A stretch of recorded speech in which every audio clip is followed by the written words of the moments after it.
some people they'll take the first 7 days or the first month, and they want to party, or they want to attain do things to try to catch back up with the time that they lost. But if you come right out and dive right into doing something productive for yourself, then it'll be harder for you to sway off of that pattern than it is to do something like party and stuff, and then try to go and start working. Now, sister, let me ask you, what's your plan to, inshallah, make sure you never find yourself back in that situation again? My plan is to keep my faith. I love what I do, and that's very important. For anyone to do something that's productive, it has to be something they enjoy doing.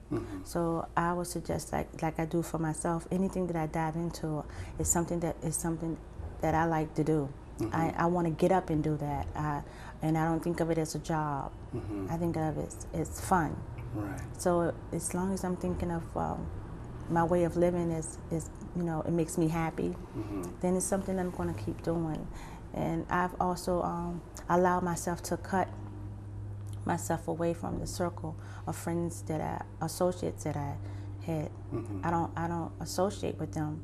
I see them in passing in supermarkets and stuff like that, and I say hi, and we exchange words of gratitude or this and that.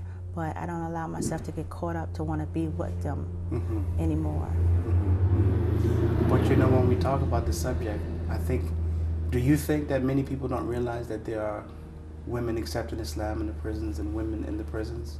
I think that there would be more women accepting Islam if they understood it. Because as I go to work every day and I listen to my clients as I do their hair, and they speak of the war and stuff like that, or Muslims, they have a misunderstanding. And when I start speaking of it and allowing them to know just a little insight about it, it relaxes them, and then they become more intrigued and want to hear more. It's like they thirst for more knowledge of it. And I think that's what American people who are not Muslim, they just thirst to know, but they don't know how to go about getting the information about Islam. Right.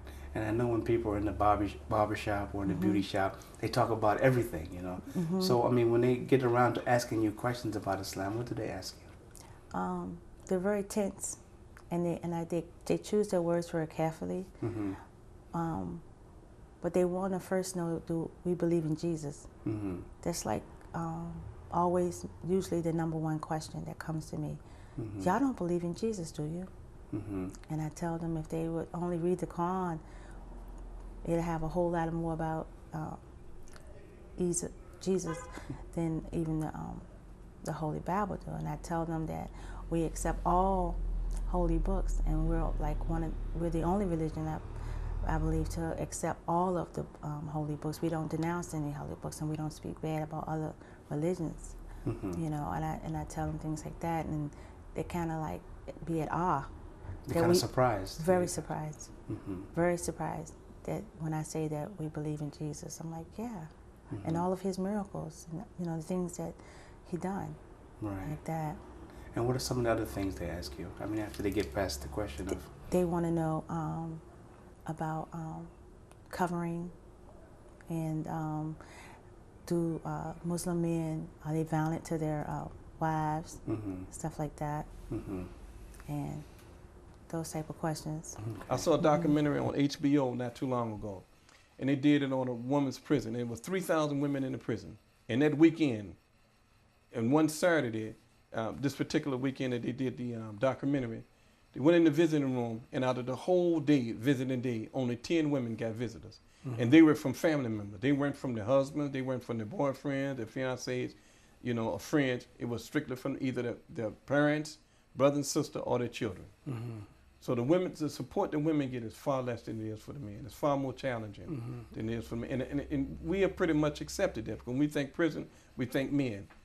But the population in the women's prison is far greater than it's ever been. And this is 2008 we're talking about. Islam in the women's prisons is growing just like every place else. It's growing just like every place else. But the problem is that there aren't many women Muslim women going into prisons. So what perspective they do hear of Islam is usually from information from somebody that's been in prison, in and out of prison, that has been a Muslim.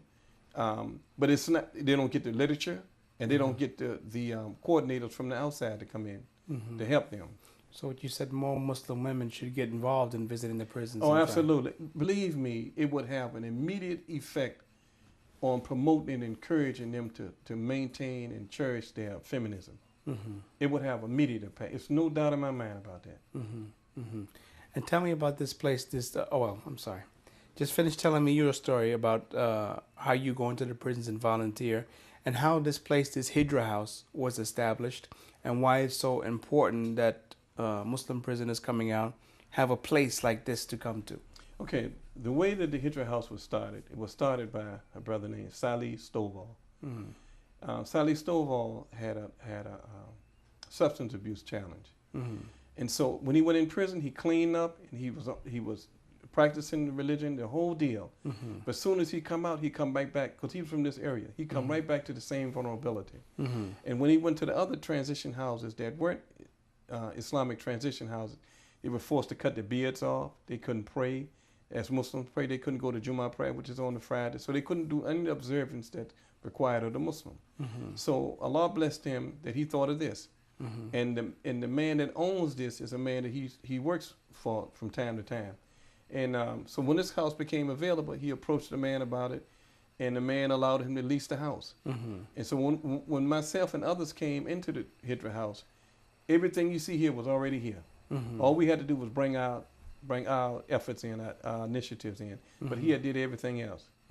So this came as a result of being turned down or deprived of the opportunity to be a Muslim in other transition homes. So how many people can stay here? 5 people. What about for places like this place in particular? I mean, do you have a plan to grow this place, expand it, and also to make something similar to it for the women when they come out of the prisons? Absolutely. One of the things that we're working on there, and it's called a special uses permit, which will allow us to house more than 5 people. Without this permit, we can only house 5 people. At the present, we're seeking resources. One of them being we need a professional grant writer. So there's a lot of government money that's out here for reentry. But the thing is that it's like walking through a maze, because if you don't know the language, then it's like a completely different language you're speaking. So we're trying to find But currently, how are the operations here financed?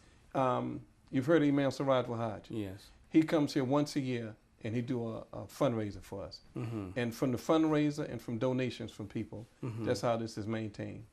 We are purely volunteers. We don't But get any pay suppose for somebody, he was a Muslim businessman. I mean, if he invested in something like this, could he get some return for his money? Yes, on the expanded program. And what I mean by the expanded program, see, a lot of the people come home from prison, they have the skills, the building skills, the construction skills. So if he or she bought property, there's like you see a lot of property now need renovational work. If they bought the property, he could make the money immediately back from doing it. He or she could make the money immediately back. That's one of the avenues. Also, we could open up businesses like lawn care services, car washes. When I say car wash, not the building itself, but power washing the buildings and things of this nature. These are some of the businesses that we can engage in that would give them the business structure, plus they could make the money off the people working. Now, you say this place can only take 5 people right now. Exactly. And maybe there's hundreds of Muslim prisoners getting out. How do you determine the 5 people who are here at any one time? Good question. First off, what disqualifies a person from coming here is that if a person has a sex charge, we can't accept him here. If a person has a stalking charge, we can't accept him here. And if a person is heavily dependent upon medication, we can't accept him here.